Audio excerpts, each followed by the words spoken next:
76번입니다. 통제구역에 대한 설명으로 올바르지 않은 것은 뭐냐? 비인가자의 출입이 금지된 보호구역을 말한다. 통제구역 안에 전산실을 설치해 보호하기도 한다. 당연합니다. 그죠? 비인가자 출입기록을 작성하고 자유롭게 다닐 수 있다.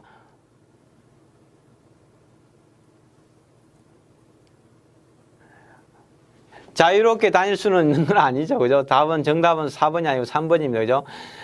자유롭게 다닐 수 있는 게 아니라 뭡니까? 출입의 안내가 요구되는 거죠. 출입의 안내가. 그리고 비인가자는 들어갈 수가 없습니다. 통제구역은. 암호 장비 관리실, 상황실 비밀보관소의 통제구역에 해당된다. 답은 76번에 3번입니다. 3번. 78번입니다. 한국의 방첩 업무에 대한 설명 올바르지 않은 것은 뭐냐? 국정원이 방첩 업무에 활용하는 보안 업무 기준 대통령령으로 수정한다. 국가의 보안 체계는 개인 보안, 기업, 국가 보안으로 구분할 수 있다. 원칙적으로 암호자재는 국가정보원장이 제작해 보급해야 하지만 인가하는 범위 내에서 예외를 둘 수 있다. 뭐 그럴 수도 있겠죠. 보안 업무 규정의 간첩은 적으로만 규정되어 있어 동맹국이나 제3국이 간첩 행위를 했을 때에는 처벌하지 않는다. 보안 업무 규정은 그렇게 되어 있지 않습니다. 행법이 그려져 있는 거죠. 행법이. 행법에 우리나라 행법에 적국을 이렇게 하는 자는 어떻고 저떻고 이렇게 되어 있습니다. 적국이라고 되어 있습니다. 적국. 그래서 행법의 방첩은 적국으로만 한정하고 있습니다. 98조 간첩행위, 적국의 군사기밀 누설, 113조 외교상의 기밀 누설, 127조 공무원의 비밀 누설, 적국이 아니라 타국으로 수정해야 된다는 얘기들이 끊임없이 나오고 있는데 아직까지 타국으로까지 수정은 되고 있지 않습니다. 법 자체가. 적국이라면 우리의 적국이 어디인가? 북한이 우리 적국이냐? 중국이 우리 적국이냐? 러시아가 우리의 적국이냐? 전략적 동반자 관계라고 그러는데 우호적 동반자라고 그러는데 그런 부분들이 굉장히 지금 상당히 혼란스럽습니다. 혼란스러워서 우리 국방백서도 제대로 발행하지 못할 정도로 정체성에 지금 아마 혼란을 초래하고 있는데 이런 부분들이 적국이라고 명시되어 있기 때문에 적국이 어딘지를 지금 명확하게 규정해 줘야 되는데 그 부분을 지금 못하고 있는 거죠. 못하고 있습니다. 이 부분도 좀 한번 고민해 볼 필요성이 있는 것 같습니다.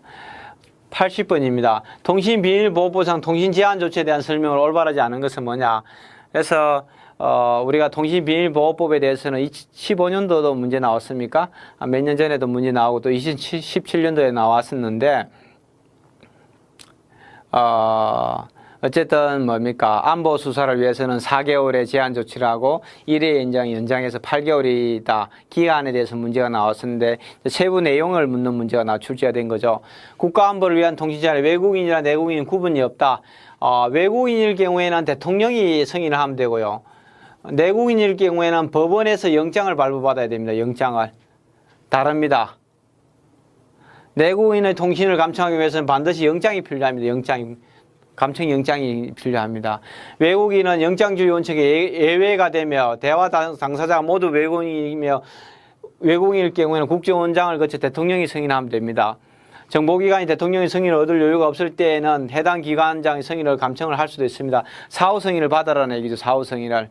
사전 승인을 받을 계력이 없을 때는. 81번입니다.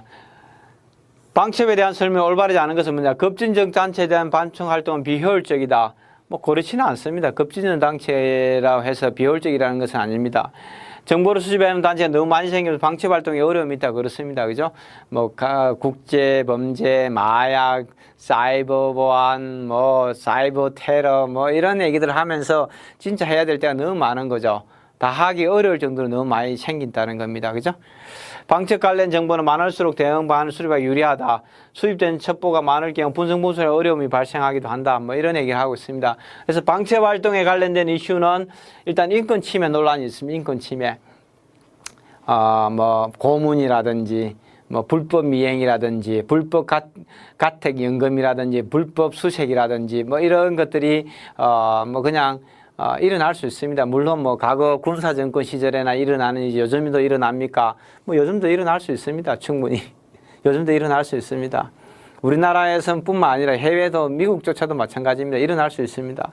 사생활 침해, 그죠? 우편물의 불법 열람, 영장 없는 불법 감시, 일렉트로닉 서베일런스, 위치 추적, 뭐 이런 것들입니다. 그 다음에 그레이메일, 뭐 이런 것들도 발생할 수 있습니다. 그죠?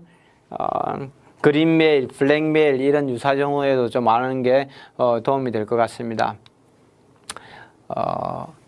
82번이다. 미국의 방치활동의 설명 올바르지 않은 것은 뭐냐?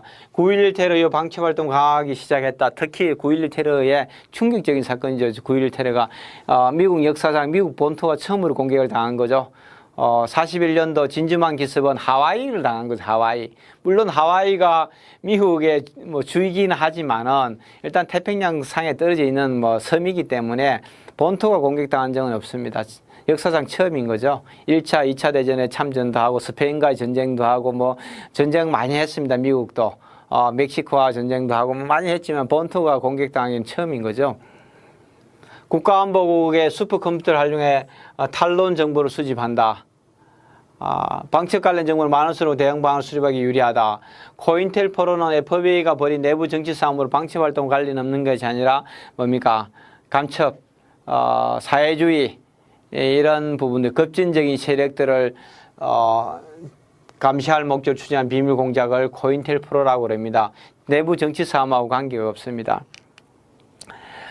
방첩과 보안도 상당히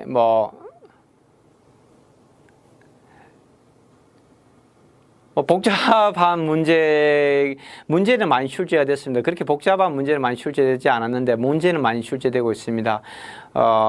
우리가 수동적, 적극적 방첩과 소극적 방첩의 종류를 이해하고 있느냐, 특성들을 알고 있느냐, 그 다음에 특정한 어떤 방첩 활동의 사례들, 뭐 캠브리지 스파이링 사건이라든지 뭐 이런 것들, 그다음에 방첩 활동의 과정에서 체포된